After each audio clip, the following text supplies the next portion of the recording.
Most people never see it coming. They wake up early. They go to work. They pay their bills, and they try to get ahead. They do everything they've been told is right. But what if I told you? Behind the scenes, while they're busy trying to survive, they're secretly fueling the wealth of the people they admire. The ones they scroll past online, the ones they dream of becoming someday. And it's not because they're lazy. It's not because they made bad choices. It's because the system, our system, was built this way.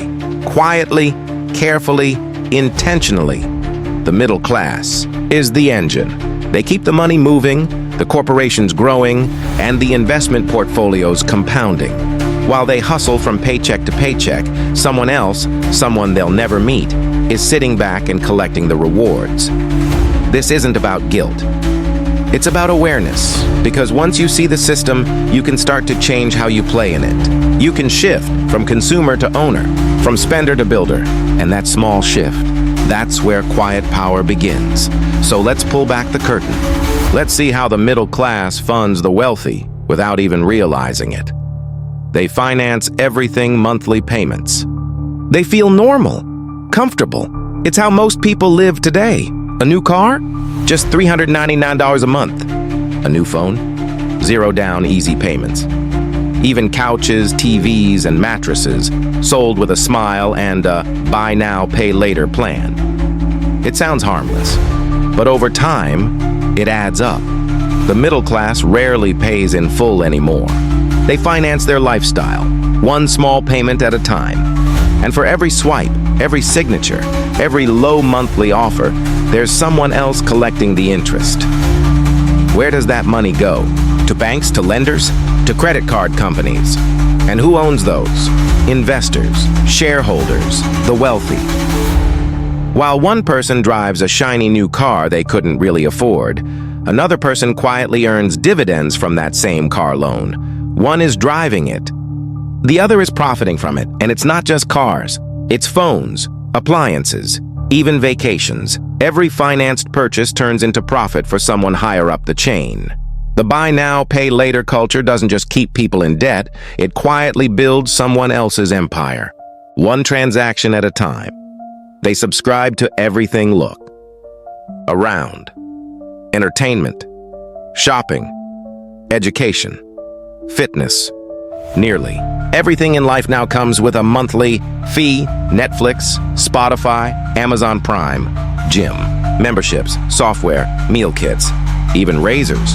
Each one seems cheap, just a few dollars here and there. But together, they drain hundreds every month, and while most people don't even notice, someone else does. The platforms do. The investors behind them do. Because the same few wealthy people often own shares in all those companies. While the middle class pays for convenience, the wealthy earn from consistency. Subscription models weren't built for access. They were built for recurring revenue. Every automatic charge you forget about, that's passive income for someone else. The longer it stays unnoticed, the more valuable you become, not as a customer, but as a steady, predictable cash flow. They chase brands the wealthy own. The middle class loves brands. Familiar names, logos that mean something. They wear them proudly. Nike, Apple, Gucci, Starbucks, because those brands represent success, comfort, or belonging. But here's the twist. Every time someone buys from those brands, they're helping the wealthy earn more. Because the rich don't just wear brands. They own them. They buy stock in the companies that the middle class keeps alive every day. It's not personal, it's strategic. One person wears the logo, the other profits from it. And it's not just about luxury goods. It's everyday life. Groceries, fast food, detergent, coffee. While someone is out grocery shopping or grabbing drive-through, their loyalty is quietly building someone else's fortune. Every purchase, every swipe, every little brand moment is a transfer of wealth from one group to another. They rent the homes that make others rich. This is where the biggest wealth exchange happens. Housing. Every month, millions of families write checks to landlords. That money pays for someone else's investment, because rent isn't just rent. It's a quiet way of transferring wealth upwards. For the tenant, it's just a place to live. For the owner, it's equity. Even when people buy homes, it doesn't always mean freedom. Most use mortgages, small down payments, long-term loans. They spend decades paying it off, and by the end, they've often paid double the original price, most of it interest. That interest doesn't vanish. It becomes income for the bank. And who owns the banks? Investors, wealthy individuals. In the end, even homeowners are often renting money from the bank, trapped by taxes, maintenance, and debt. It's a quiet trap that feels like progress. But for someone else, it's profit, month after month. They pay more taxes. Now, this part hurts. Most middle-class workers earn through wages.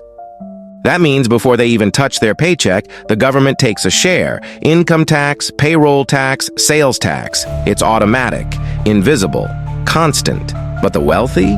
They earn differently. Their income comes from stocks, real estate, and business ownership. These are taxed differently, often lower. And while a teacher or nurse might pay 25 to 30% of their income in taxes, a billionaire might pay less percentage-wise simply because their money works differently. The rich hire accountants. They use deductions, loopholes, and trusts. The middle class files a loan. The system isn't broken. It's working exactly as designed, and until people learn to earn differently, to move from wage earners to investors, they'll keep paying more while earning less. They buy trends, not assets every season. Something new comes out, a new phone, a new sneaker drop, a new must-have gadget trending online. The middle class rushes to keep up, chasing the feeling of being current, stylish, seen. But while trends fade fast, assets grow slowly and quietly. The wealthy buy differently. They purchase things that put money back into their pockets. Real estate, stocks, businesses, creative rights. Their spending is intentional, strategic, long-term, and here's the cruel irony. Most of the money they use to buy those assets comes from the spending of the middle class. When someone buys a $250 designer hoodie, that company's profits rise, the stock price climbs. And who owns those stocks? The investors. Trends create revenue. Assets create wealth. And understanding the difference, that's the real key to escaping the trap. They focus on appearances. For many people, success has become something to show, not something to build. A new car, a big wedding, fancy vacations, designer outfits. It feels like progress, but often it comes at the cost of savings, investments, or security. Meanwhile, the truly wealthy, they look ordinary. They wear simple clothes. They drive reliable cars. They eat quietly. Their money doesn't shout. It works in silence, and that's the irony. While one person tries to look rich, another is quietly becoming rich. It's not about denying joy, it's about direction. The middle class wants to impress. The wealthy want to grow. One chases visibility. The other builds value. They feed the attention. Economy scrolling isn't free. Every moment spent on a phone creates data. That data is collected, sold, and used to shape what you see, think, and buy. Social media doesn't just show content, it shows control. Every click, every swipe, every pause is tracked. Products are pushed. Desires are created. While the middle class scrolls endlessly, someone else is turning that attention into billions, not because they're smarter, but because they understand the game. When a free app is worth billions, ask yourself, if the product is free, then you are the product, and it's not just data, it's emotion, it's envy. Seeing perfect lives online creates pressure to spend more, to chase the same illusion. It's a loop that never ends.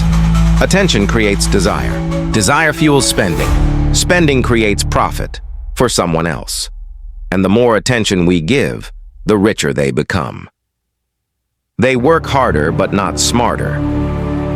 From childhood, most people are taught the same formula. Work hard. Get good grades. Find a good job, and many do. They hustle.